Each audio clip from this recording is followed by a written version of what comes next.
Hello guys, hope you're all fantastic as ever. My name is TK and welcome back once again to Paragon. Now in today's video we are once again going to be looking at another deck build, and the character we are going to concentrate on today is the latest hero in the Paragon roster, Kwang. So before I get into the build itself, I'd just like to briefly discuss the idea behind the build. The build is designed around Kwang taking the role of fighter, building up a general offensive, including physical damage, attack speed, and late game going for heavy critical hit chance along with the bonus critical damage. Also, whilst playing as Kwang, I've come to realise that that despite the abilities he has being quite unique and fun to use, they also leave him quite vulnerable, so we're going to stack some physical and energy armour into the deck as well to give us a little survivability. But regardless of that, over to the deck itself, we're going to head over to the profile screen, head over to decks, and the deck we're going to look at today is the Stormcatcher guide. So we're just going to head into here.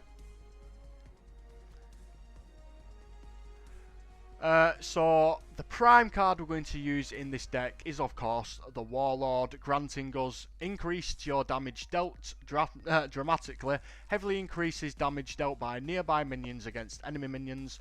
This gives us a 65 physical damage buff, 100% damage bonus, and a unique passive of plus 100% damage versus minion to minions. Obviously, as we're creating a fighter build, this is the prime card we are most likely going to use. So the prime card is the Warlord.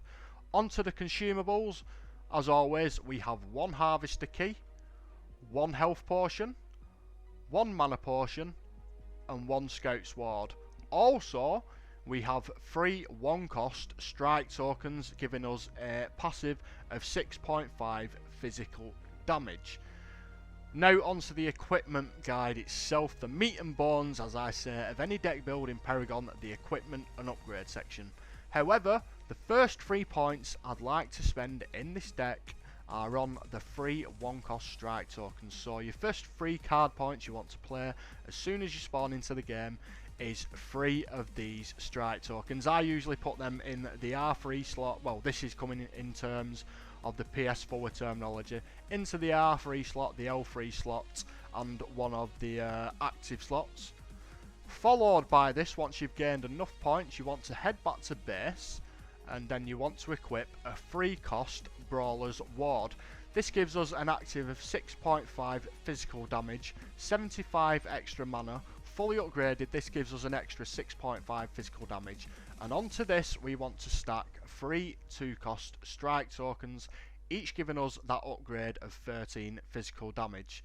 So along with your first 3 card points on the strike tokens, the next card you want to play is this, followed by fully upgrading this with your next 6 CP points to fully upgrade, and once again get that 6.5 physical damage for fully upgraded bonus.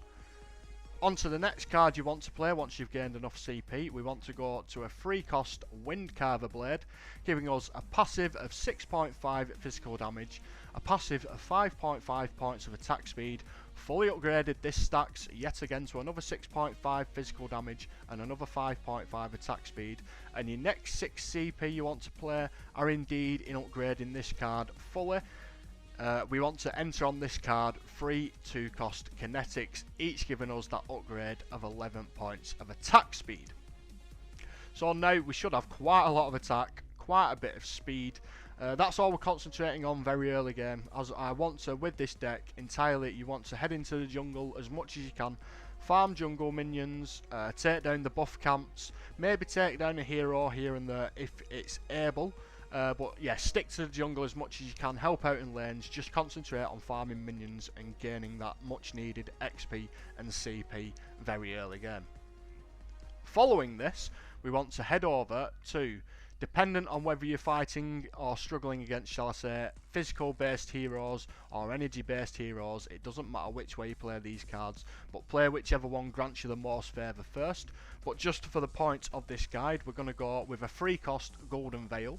This gives us a passive of 22 energy armor, a passive of 6% critical hit chance, Fully upgraded, this stacks again with another 22 energy armor, and on top of this, your next 6 CP, you want to place 3 2-cost wounds on this card, each giving you an upgrade of 6% critical hit chance. The next card you want to play is exactly the carbon copy. On the other hand, this is based around physical armor though. You want to play a 3-cost bright steel plate. This gives us a passive of 22 physical armor, a passive of 6% critical hit chance. Fully upgraded yet again, it stacks to another 22 physical armor, and yet again on top of this we want to place 6 card points split into 3 2-cost wounds, yet again each giving you that 6% critical hit chance. Now at this point, I've made a mistake here actually. Before you play your 4th card, you're actually going to have to discard one of the strike tokens. This will enable you to place this 4th card down in that spot, as well as gaining 1 CP back. It's not much, but it's still 1 CP.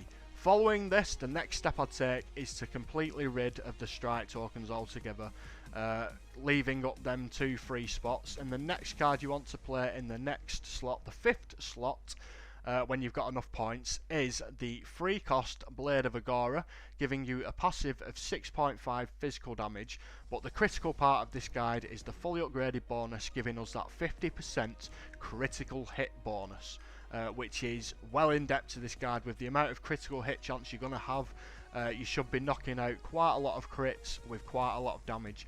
Onto this, however, as well, you want to play 3 cost major strikes, each giving us 19.5 physical damage.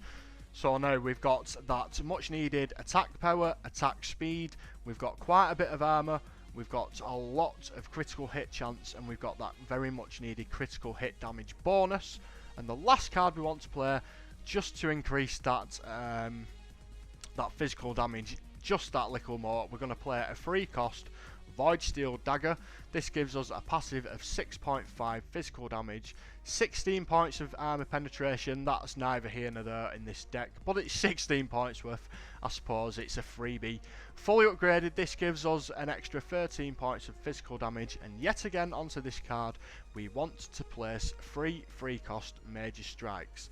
So that is the build in its entirety, guys. It's quite a powerful deck. It takes a bit of momentum getting there, but once you do, you are knocking out quite a bit of damage at quite an alarming rate, especially with the massive critical hit chance you have and the massive critical hit damage.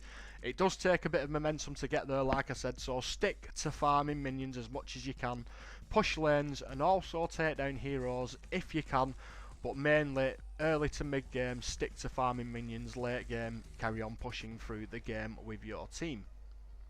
As I said, just a side note, once you're ready to play that 4th card, you are going to have to dismiss these strike tokens. You're going to have to free up those slots for your further cards. You're going to have to get rid of these cards so you can place your next equipment cards onto these slots. But anyway, guys, that is the guide in its entirety. I'll post an overview of the guide on the right hand side of the screen now for you all to ogle your eyes over. But other than that, guys, as I said, I hope you're having a fantastic day as always. If you enjoyed this video or you found it useful, don't forget to leave a like button. It always helps out tremendously. Don't forget to leave a comment regarding anything, or especially this build. Let me know what you think about the build. But just get in touch anyway, because I like keeping in touch with you guys.